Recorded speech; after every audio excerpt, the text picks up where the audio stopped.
Coming up on this episode of Together for Good, I am sitting here with Susan in the new and improved podcast studio, and we are going to be talking about why she still comes to church. She's got an interesting story with a lot of background and time here at Bethany, some interesting activities. I'm looking forward to this conversation. Here we go.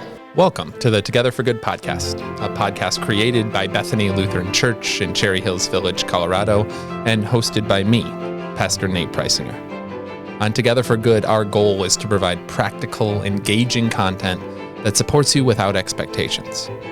Whether you're feeling disconnected from traditional religion or simply exploring what faith means in your life, we're here to walk alongside you. No matter where you are on your journey of faith, we're glad you're here. Welcome to Together for Good.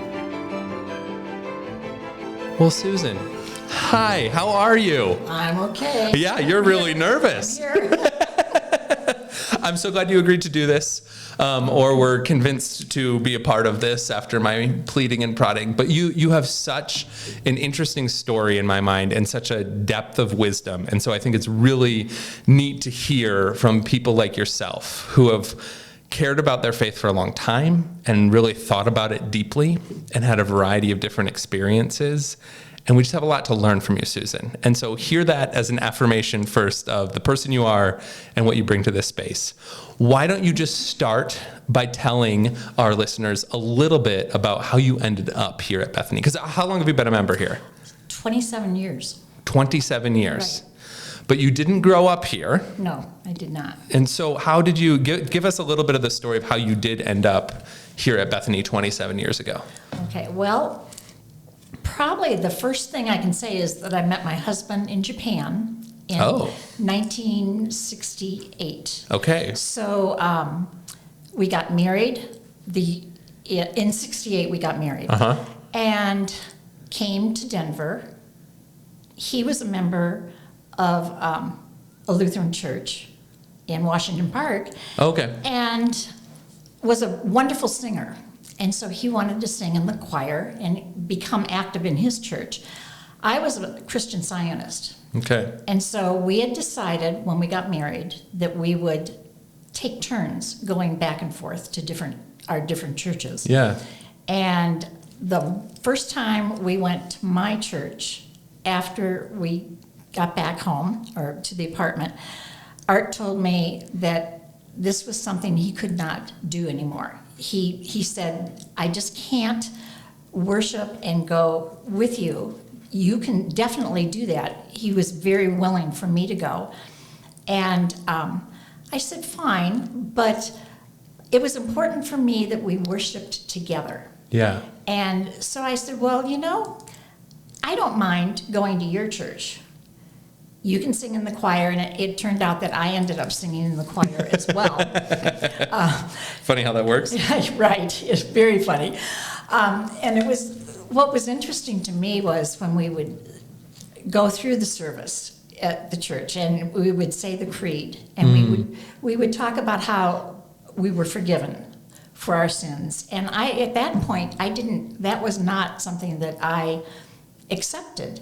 And I thought, if I don't say the words and if I don't speak what is expected in the service, I can be here and no problem.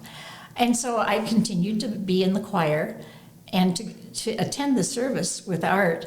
And little did I know that the Holy Spirit was calling me and was pulling me. Yeah. And before I knew it, I said, this is what I want to do. I want to be a member. I had not been baptized, so I was baptized as an adult. And then a few years later, we ended up at Bethany, and have been here ever since, and have just loved it. Wow. But I love your story of the ways that your motivations for being involved in that church was more so just to be with your husband. Exactly, yes. And then the Holy Spirit kind of worked through that motivation to bring you to a whole different level of engagement, involvement, connection with your faith in your church community. Right. Just going back though, I'm curious, given you clearly, right, you grew up as a person of faith, But what was it about worshiping together, you think, that was so important to you? Being a family, being a couple, sharing the faith together is extremely important, and supporting each other in that way. Yeah. Art never pushed me. He never said words that would push me away from just being open. Yeah. And I remember when I told him that I wanted to become a member of the Lutheran Church, he said, and I think I said, I made this decision. Okay. And he said, you really didn't make that decision. God pulled you and gave you the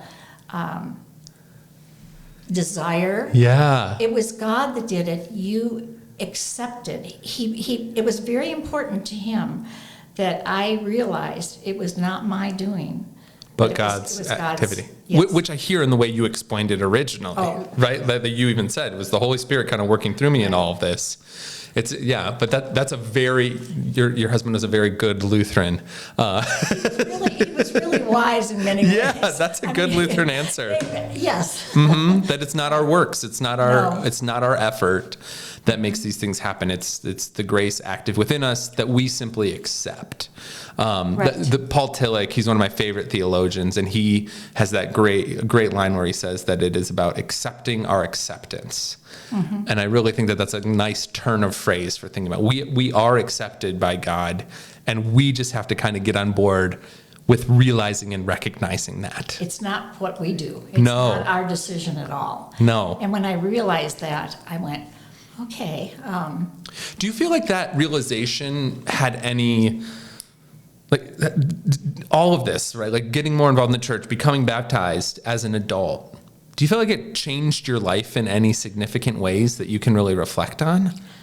Because I'm sure you were like a really lovely, nice person before all of this. I certainly learned more about the Bible as I started studying, taking different classes. That opened up a whole new way of looking at the Holy Spirit, at the Trinity, things that I had not learned before. And did that learning, I mean, you've done a lot of learning, and I know you read a lot, and you've been trained in various ministry areas. You're a Stephen minister, right? Like you've done a lot of learning. Do you feel like it changes your approach to your daily life? Absolutely. Yeah. I think it absolutely does. And the more I think that we do, and the more we learn, the more open we become to God working within our lives and in our daily lives. When we had a pre-interview before we hit record, just to see how that, because I know you were nervous about this. And in that conversation, you talked about how if you're not at church, you're not as able to be used by God. Do you remember saying something like that? Reflect more on that, because I'm hearing a little bit of that theme in exactly what you're talking about. You know, I was thinking about that in the last days before this interview. Thank you. And I thought of how with COVID, everyone started, we were online. Yeah. And it was wonderful, and it's still wonderful that we can do that. We can be online. It increases the ministry. It reaches out so many ways that is so good. But the one way that we miss is the conversation, the interaction between people. I can talk to you and find out what's going on in your life, and as we do that, you find out what's going on in my life, and we end up often supporting each other, hearing each other, knowing where you're coming from, knowing how to pray for each other, it absolutely makes a difference being in person and being able to share that. And yeah, it's sharing life together. Right. I had the experience just a few days ago where I learned about an individual here at church whose parent was in the process of dying. And this is a person who I would think would reach out to ask the church for support, but for whatever reason didn't think of that or didn't want to trouble us. And so, but then I was able, because I had heard about this, to then be like, would you like me to come and offer prayers for the dying? It's like, oh my gosh, that would mean so much. And it's just interesting, right? Like even these people who are very engaged, who really care about this, who are involved and active here, don't always even think about the ways that the church can support them. Right. But by being here, by being present, by sharing life together, even if it's only for an hour on a Sunday, that stuff comes up, and we can find ways to respond and care oftentimes, and we don't even realize, oh my gosh, I really needed that. Right. Yeah, I really needed that. So how, share a little bit, because here's the neat thing. Coming to church, your little phrase opens you up to be more able to be used by God. How has that played out for you? Talk about some of the great things that you're involved with around here, because you really do a lot. Well, you were in the choir.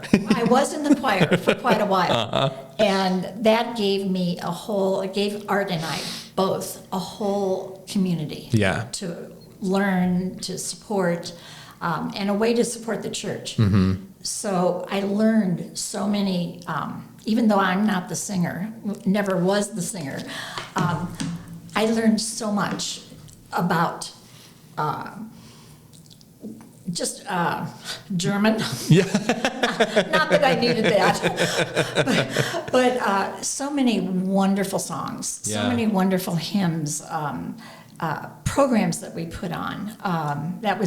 It was such a gift to myself, and then I think indirectly the choir then gives the gift to the And the thing church. about singing, since we're talking about that I think is very underrated, but choir music and the hymns, people often wonder about it because this is not contemporary, this sounds so old and stuffy, but the theology packed into the lyrics is oftentimes incredible. And I wonder how much you learned just by being a member of the choir and singing those songs and having to memorize all those words. And then those turns of phrases get into your psyche and your subconscious, and you are getting this incredible theological education just based on participating in the words. Absolutely. Yeah. I think so. Yes. You think about, shout out to Bach, who, an incredible singular talent of a musician, and he wrote only church music, right? That's what he wrote. He wrote for the churches, and it is, he's got a piece of music for every Sunday of the year for multiple years running. But yeah, that was his heart. That's what he cared about. That's why he was writing it. And he's just one example of just that depth of thought and intellect that goes into the music. Right. But music was only one way that you were involved. You've done a lot of other things. Well, I enjoyed and still in some ways enjoy Stephen ministry in just walking with people through difficult times, learning in Bible studies, different opportunities that we've had. I love your podcast about different ways that we can learn and expand our understanding with centering prayer, with Lectio Divina. Yeah, spiritual practices. Spiritual practices. Yeah. That has increased my enjoyment. I don't know if I can say really enjoyment. My understanding and my your relationship with God. My relationship with God. Yeah. Absolutely. So that has happened here at Bethany and in other locations too. Let's talk about that, because you have a really interesting mystical side to the person that you are. I don't know if you would use that word to describe yourself, but I know you have this deep appreciation for our centering prayer group here. You've been involved with that for a while, and it wasn't, you were involved with something else that is what got you connected with the Centering Prayer Group. Am I correct in that? You were part of, The contemplative outreach. Yeah. Right. So help us understand how you ended up there. So you were just kind of looking for something more and... Well, that was an interesting story, actually. I had gone to the Contemplative Outreach Center and took a mini class on centering prayer. Okay. So I had been doing that a little bit, just working on doing being quiet, the 20 minutes. It really fed my soul. It's like, I guess, the quiet part of who I am. Yeah. And then my husband died suddenly in 2015. And that spring, I happened to notice, and I don't think it was just by happenstance, an email that talked about a class that went for a whole year at the Contemplative Outreach Center. Oh, wow. It met once a month, and it talked about different practices that you could do to help the contemplative part of you and your walk with God. Yeah. And I thought, that's just a perfect opportunity for me to learn something that definitely would be helpful for me.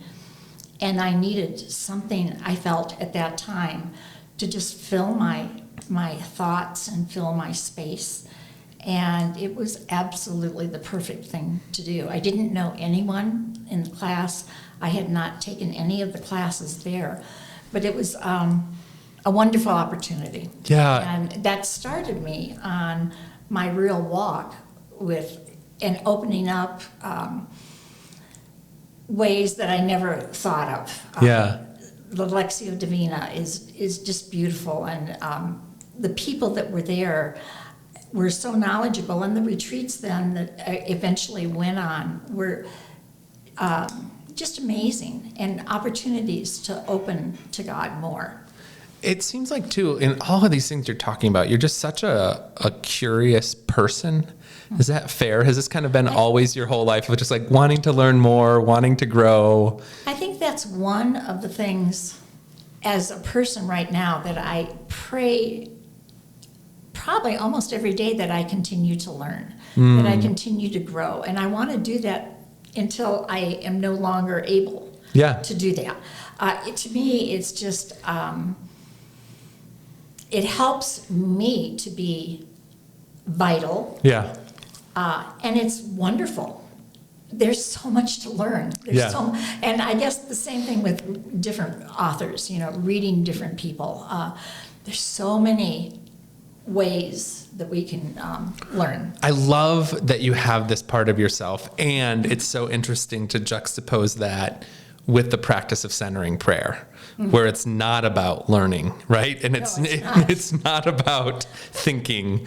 What do you think it is about centering prayer that you appreciate so much?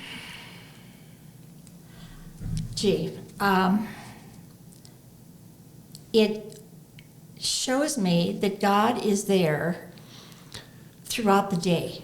God is not just there in the quiet times. It's no matter what, no matter where you happen to be, what you're doing, you learn that God is ever present. Yeah. And we know that. We've heard that over and over again. But I guess I can say, the other day I lost my phone. And I knew it was in the house. I could not find it.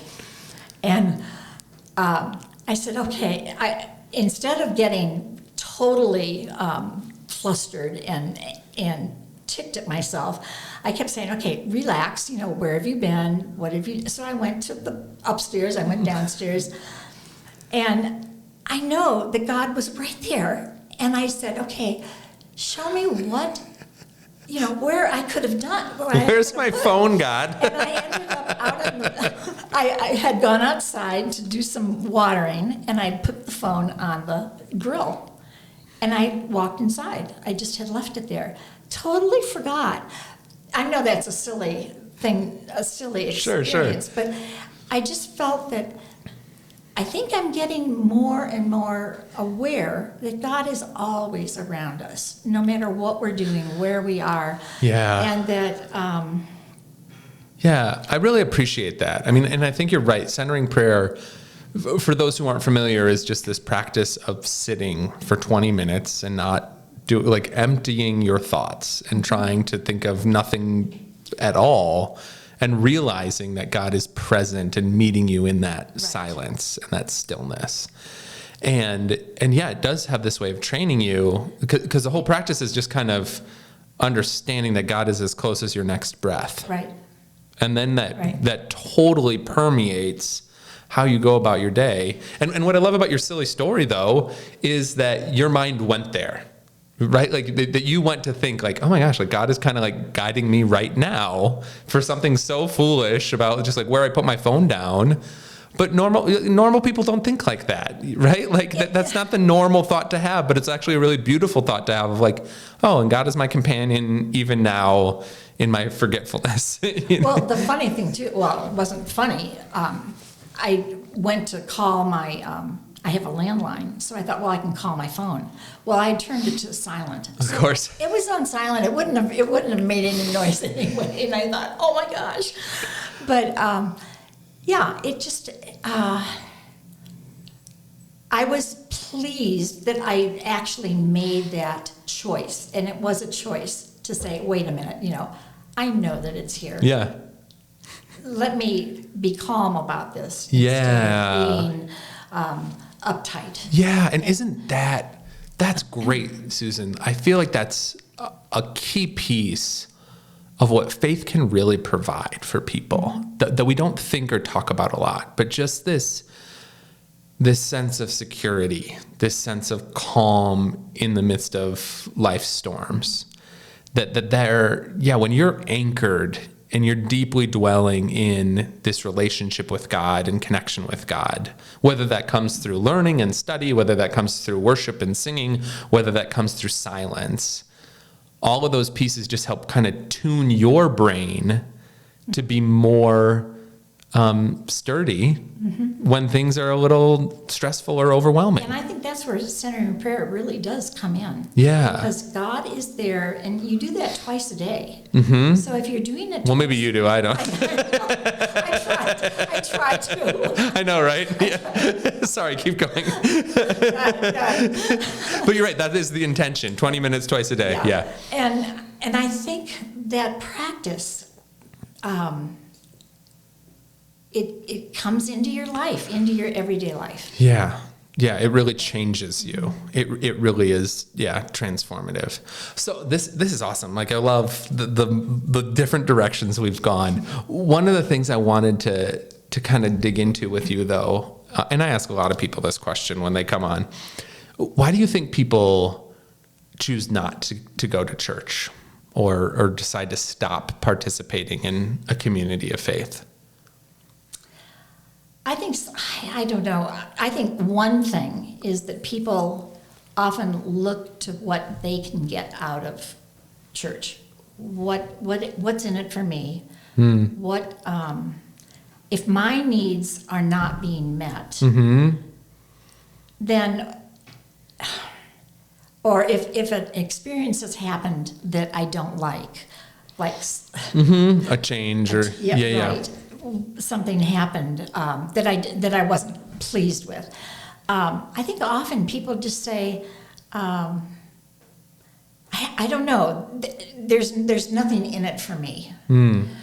Instead of looking at the growth with God and where that may lead you, what could you be doing within that community, right, that could help not only yourself, but others, mainly others. Yeah, I think you're totally right. It's funny too. The ironic part is we just spent the whole first part of this conversation talking about all the ways that it really does help an individual, right? Like that, well, we did name all that, and you're right. But I think that is a predominant mindset of our whole society, right? What's in it for me?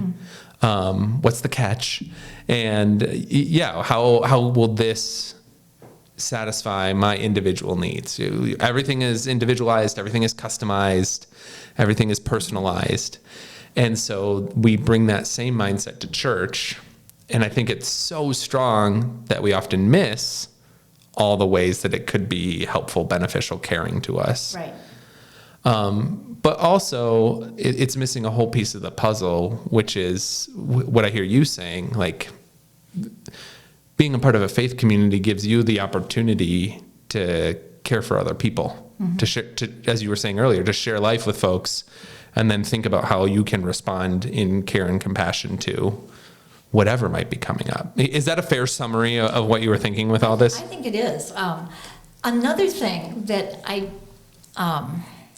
never experienced when I was growing up as a Christian Zionist, which now in the at Bethany is beautiful, is that every Sunday we have communion, Holy Communion. For a while, that was so important to me, and it still is, and because it's God's body and blood within us. Yeah. We're not separate. We're together. We're energized, I guess. We're led. It's a gift. It's a real gift. And to me, that's something you can get music outside of church. You can get community. There are different ways of having community besides being in a church. You could get Bible study other places. Absolutely. Than what you can get or from the sermon or whatever. But the sacrament of Holy Communion is just an amazing gift that we have every single Sunday, which is Yeah. Well, and here's the cool thing. This might get a little nerdy for a second, so bear with me. But one of the things about communion that's really explicit about, at least within Lutheran theology, is that it happens in community. And so I can't go home by myself and have communion just for me. Like, it is a shared meal with other people. And that's the idea, the quote unquote magic happens when the community is gathered and the story is shared. That's the way that they talk about it. So you get everyone together and you say, in the night in which he was betrayed. And that's what makes it communion and not just a snack. right. But what I hear too in what you're saying is that community is also just kind of part of the whole fabric of all of these pieces that are really important to you. Like, you can get Bible study anywhere, you can pray anywhere, and in a community of faith, you get to do these things with other people. And now it takes on added significance. And just like communion, right? Like, again, that's what communion is trying to point us towards, is that this takes on added significance and power and mystery when we do it together. Another thing about community, though, or church, about being together, there are times in our lives when we can't do what we would want to. There are times, if we're going through a really difficult time, where we can't pray. Yeah. The church, the community, does the praying. Yes. If we're in deep sorrow, we're maybe unable to even speak the words of a song or to even speak the prayer. But by being present, the church does that for us. Right. It's such a gift that we receive. Even though I feel one of the most important things, of course, of the community is the service back and forth. But we don't realize often what we receive from the church when we can't do it on our own. Right. So well said. Yeah, and that's just the thing. Like, we can't do this on our own. No. I don't say this every week, but oftentimes when I introduce the Apostles' the Creed, and it's funny because I know a lot of people who come up to me like, why do we have to do that every Sunday? That's so weird that we stand up and we say, I believe this and I believe this, and I'm like, I know, but the point is that we do it together.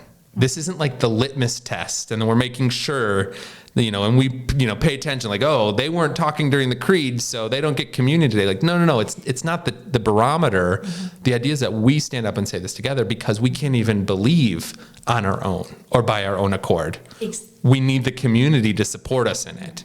And we all say together. And so even though I might be saying one part with a lot of conviction, there might be another part that I'm not as convicted on, but my community is helping me in my doubt as it relates to that little piece of our faith. And I go back to where I started with Art. Yeah. When we would say the creed, I wouldn't say it. Right. Because I would say, if I don't say it, I'm not being committed to anything. Uh-huh. I don't have to say these words. Uh-huh. So I purposely did not say anything without realizing that the whole community, that the church was doing that, and that the Spirit was calling at the same time. So well said. Oh, it's so beautiful when you pull back the layers and see it all, right? Mm-hmm. Oh, thank you for sharing that. Well, the question I ask everyone as we come to the end of our time together is, why are you still here? What do you think it is that keeps you engaged and involved and learning and growing and practicing like you do? Well, I think all of those things that were said, part of what, I think we were talking about this before. Art and I were members here for a long time together. Yeah. And to me, it's just important to continue that relationship with the church and with the people that are here. It's just a part of your history. Yes, and it's an important part of my history. Yeah. So it's the main part of my history, actually. Yeah. When I stop and think about it.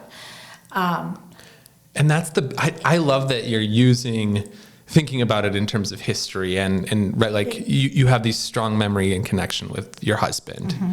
Who passed in 2015. And so now you've had 10 years without him, and yet there's probably a piece to all this where it feels like you're still connected with him. Oh, absolutely. Because of this place and this space. And that is the thing too. The other mystical dimension of a community of faith is that it's timeless. We always are talking about the eternal life. And that is kind of the idea, is that it's not confined to a moment in time. Mm-hmm. But that the promises and the support and the care of the community is somehow, in ways we can't fully understand, always connected. We talk about the community of saints. Yes. Is it Communion of Saints. Communion Good, of Saints. Yeah. Okay. When I look back at past photo albums, especially of the choir, because that was the area that Art really participated in. There are so many people from the choir that were back in 2000 or back in the beginning that are no longer here. Yeah. And they are part of my experience of this place. Right. They still hold a place in my heart. Yeah. And I think, oh my goodness, look at, and I look at these different people, quite a few. And it's a comforting thought, I don't know, to just know that they were a part of the life of this community and part of my life and part of Art's life too. And We're that all connected. And they're still part of your life. Absolutely. Yeah, Yes. that's the really the eternal piece to it all. Mm-hmm. One of the things that I love to point out to people, our communion rail is a half circle. Mm-hmm. And that's a very common architectural feature in churches, to have a half circle communion rail. And I always wondered about that. And I learned that the idea behind it is that there's, we take communion on this half of the circle, and the circle is made complete in heaven. Mm-hmm. And so when we talk about the communion of saints, quite literally, when we gather for communion, we gather with anyone who shared in that meal. Exactly. Yes. Past, present, or future. Yeah. And I'm sure that is a powerful reminder for me as I think about my grandfather who I was close with who passed, and my mother who passed, and knowing that they're with me, a part of that really special moment each week. Exactly. And yes. it's all the members of the choir with you each week. Right. Yeah, that there's just something more happening in that practice that we can't understand, but that spans time and space in these really powerful ways. So you're still here because of the history and the community. Right. And those are strangely connected because it's a community that spans all of history. It does. It does. Anything you want to finally share and add before we conclude here, Susan? You've been awesome. Thank you for the questions. I appreciate that. You're wonderful. And you, dear listeners, thank you for listening. Please feel free to share this conversation with family and friends. And as always, stay in peace. Thank you for listening to the Together for Good podcast. If you'd like more resources for your walk of faith, please visit our website, bethany-denver.org, or download our mobile app by searching Bethany Connect in your phone's app store.